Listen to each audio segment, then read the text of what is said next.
नमस्कार दोस्तों, आज की इस वीडियो में हम बात करेंगे कि वेरिकोसील के ग्रेड 4 को कैसे पहचान सकते हैं या ये कैसे जाने कि हमारा वेरिकोसील जो है वो ग्रेड 4 या 5 तक पहुंच चुका है, उसके लक्षण क्या दिखाई देते हैं। देखिए, जब भी हम बात करते हैं वेरिकोसील की समस्या और उसके लक्षणों की, तो सबसे पहले आपको एक बात समझना बहुत जरूरी है कि जो वेरिकोसील है इसमें दिक्कत क्या आ रही है कि आपका जो ब्लड फ्लो प्रॉपर हो रहा था, यानी ब्लड का आना और वापस हार्ट तक जाना, ये प्रोसेस बिल्कुल ठीक चल रहा था, तब तक कोई दिक्कत नहीं थी। लेकिन जैसे ही जाने वाला प्रोसेस हिंडर होता है, यानी उसमें दिक्कत आ जाती है और ब्लड प्रॉपर हार्ट तक नहीं जाता है, तो आपको वेरिकोसील की समस्या डेवलप हो जाती है। अब जब आपका हार्ट तक ब्लड प्रॉपर तरीके से नहीं जा रहा, प्रॉपर ब्लड फ्लो नहीं हो पा रहा है, तो उसमें दिक्कत क्या देखने को मिलती है कि ब्लड नीचे की तरफ इकट्ठा होना शुरू हो जाता है। और जब ब्लड नीचे की तरफ इकट्ठा होना शुरू होता है, तो आप अब खुद समझिए कि आपको लक्षण क्या दिखाई देने लगेंगे। और जितनी ज्यादा आपको प्रॉब्लम बढ़ेगी, उतने ज्यादा लक्षण बहुत क्लियरली आपको विजिबल होंगे। ये पहला साइन एंड सिम्टम है। अब इसमें अगर हम बात करते हैं आपके वेरिकोसील के एक ऐसे सिम्टम की जो ग्रेड 5 में बात कर रहा हूं, तो वहां पर एक चीज बहुत क्लियर है। आप सबसे पहले एक चीज चेक करिए कि आपके टेस्टिकल्स का साइज बड़ा है या छोटा हुआ है। क्योंकि अगर आपके टेस्टिकल्स का साइज बड़ा हो गया है, स्वेलिंग आ गई है, तो यहां पर लेवल 4 भी हो सकता है, 3 भी हो सकता है। लेकिन अगर आपके टेस्टिकल्स का साइज छोटा होना शुरू हो गया है, तो ये आपका वेरिकोसील ग्रेड 5 बन जाता है। ज्यादातर केस में ऐसा देखा गया है।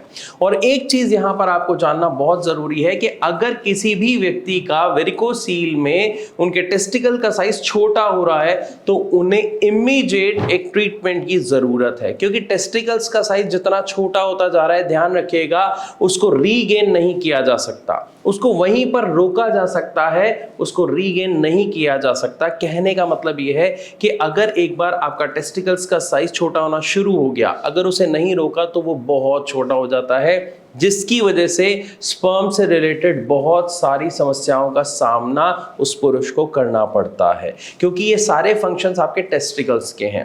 ऐसा बिल्कुल नहीं होता कि आप ट्रीटमेंट लेंगे, दवा खाएंगे तो आपका जो टेस्टिकल्स का साइज छोटा हुआ है वो बड़ा हो जाएगा। नो।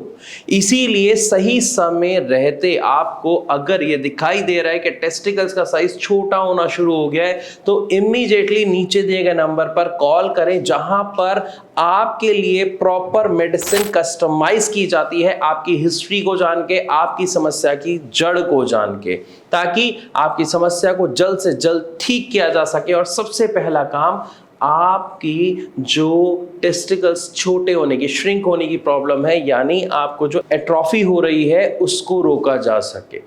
इसके बाद बात कर लेते हैं वेरिकोसील के कुछ दूसरे लक्षणों के बारे में, जिससे हमें ये क्लियर हो जाता है कि वेरिकोसील ग्रेड 3 या 4 है। तो यहां पर बहुत सारे लक्षण आपको देखने को बहुत विजिबल दिखाई देते हैं, क्योंकि ग्रेड 3 और 4 काफी ज्यादा बड़ा हुआ ग्रेड माना जाता है।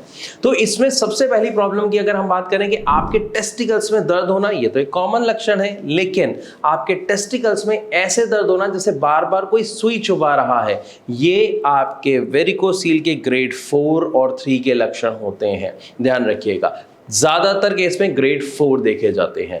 इसी के साथ साथ जब आप अपने टेस्टिकल्स को टच करके देखते हैं, तो आपके टेस्टिकल्स के नीचे, यानी अंडकोश के नीचे वाली साइड में आपको फूली हुई नसें बहुत आराम से महसूस हो जाती हैं। आपको टच करते ही पता लगता है कि नसें बहुत ज्यादा मोटी हो रही हैं या फूली हुई हैं। ये भी आपके वेरिकोसील ग्रेड 4 का एक बहुत बड़ा लक्षण है, जो ज्यादातर देखने को मिलता है। इसी के साथ साथ मैंने अपनी कई वीडियोस में बताया है कि वेरिकोसील में दिक्कत क्या आ रही है, ब्लड फ्लो प्रॉपर नहीं हो रहा है, नीचे की तरफ इकट्ठा हो रहा है। तो ये जो नीचे की तरफ इकट्ठा हो रहा है, ये आपकी वेन्स में तो इकट्ठा हो रहा है और वेन्स फूलनी शुरू हो गई हैं। यही फूली हुई वेन्स आपकी बहुत क्लियरली विजिबल होती हैं आपकी थाइज में, आपके पैरों में। आप बहुत क्लियरली ग्रीन कलर की नसें फूली हुई देख सकते हैं, जो उभर के बाहर आ जाती हैं। ये क्लियर लक्षण होते हैं वेरिकोसील ग्रेड 4 के खास तौर पर, और 3 में भी आपको ये दिखना शुरू हो जाती हैं। इसके अलावा अगर हम लक्षणों की बात करें, तो पेल्विक एरिया में दर्द रहना, पीछे कमर में दर्द रहना, हिप वाले एरिया में दर्द रहना, पैरों में चींटी जैसी काटना, झंझनाहट होना और दर्द होना, ये भी कुछ खास तौर पर लक्षण देखे जाते हैं वेरिकोसील ग्रेड 3 और ग्रेड 4 के। तो मैं आशा करता हूं जो भी मैंने बताया इससे आपको बहुत अच्छे से क्लियर हो गया है कि वेरिकोसील ग्रेड 3 और ग्रेड 4 के लक्षण क्या होते हैं, उसे कैसे पहचानें। और फिर भी अगर आपको कोई और ऐसा सवाल है जो आप पूछना चाहते हैं, जो आपको परेशान कर रहा है, तो आप नीचे दिए गए नंबर पर अभी के अभी कॉल करके भारत होम्योपैथी के डॉक्टर से बात कर सकते हैं फ्री ऑफ कॉस्ट। अपनी समस्या का समाधान जान सकते हैं, क्योंकि बहुत सारे पेशेंट जो हमारे पास आते हैं, चाहे फिर वो वेरिकोसील ग्रेड 3 हो, ग्रेड 4 हो, इवन ग्रेड 5 हो, तो भी बिना सर्जरी के उनका वेरिकोसील ठीक हो जाता है। ऐसे बहुत सारी वीडियोस, बहुत सारे रिपोर्ट्स मैंने अपने चैनल पर शेयर कर रखे हैं। आप एक एक करके एक बार विजिट कीजिए, क्योंकि जब हमें ये देखने को मिलता है ना कि हमारी जैसी प्रॉब्लम किसी और को भी थी और वो ठीक हो गया, तो हमें एक ट्रस्ट बिल्ड होता है, जिसकी वजह से क्या होता है कि आप पॉजिटिवली अपने ट्रीटमेंट को स्टार्ट करते हो और बहुत ही जल्दी आपकी नेक्स्ट रिपोर्ट में आपको वो रिजल्ट्स विजिबली दिखाई देते हैं। वीडियो अगर अच्छी लगी हो तो इसे लाइक जरूर करें, इसे ज्यादा से ज्यादा शेयर करें, ताकि वेरिकोसील के सभी पेशेंट तक ये वीडियो पहुंच पाए। ऐसी और वीडियोस के लिए हमारे चैनल को सब्सक्राइब करना बिल्कुल ना भूलें। मिलूंगा आपसे अपनी अगली वीडियो में, तब तक के लिए नमस्कार।